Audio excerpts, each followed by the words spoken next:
we will first download our development environments. So in Google, just type download Eclipse Indigo and click on the first link.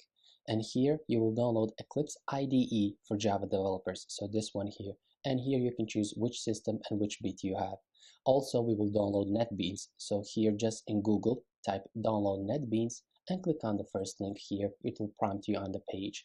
And here we will download this package here, which has all of these things included. We will need this Glassfish server, and Apache Tomcat when we start to learn Java web development. So just click download here, and then it will prompt you to download these packages. Just download. And NetBeans, you will just install it regularly like any application.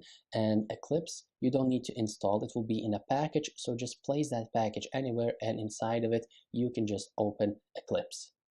Now inside of Eclipse, we will see how can you create a simple project. But before that, the first time you open Eclipse, it will prompt you to choose a workspace, and that's basically a folder where you will store all of your projects.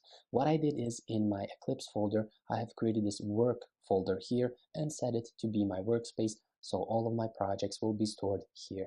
Now we will create a simple project. Just right click here, new, and then Java project. I will just name it sample like this and click finish. So now we have our Java project here.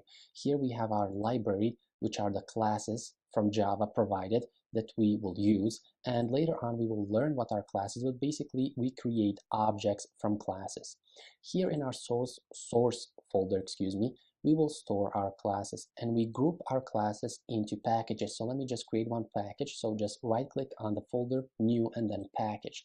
And packages group related classes. So if we, for example, have an application that connects to a database, we will store all of the classes that are managing the database in one package. So we will name that package, for example, DB manager like this. And all of the classes that connect to the database, erase from the database, in general, manage the database, they will be stored in this package. And this is how can we create a class. So just new, and then here go into class, and we will name it, let's say, sample. And here we have created a class. So this is enough to get you started. So now let's dive into Java.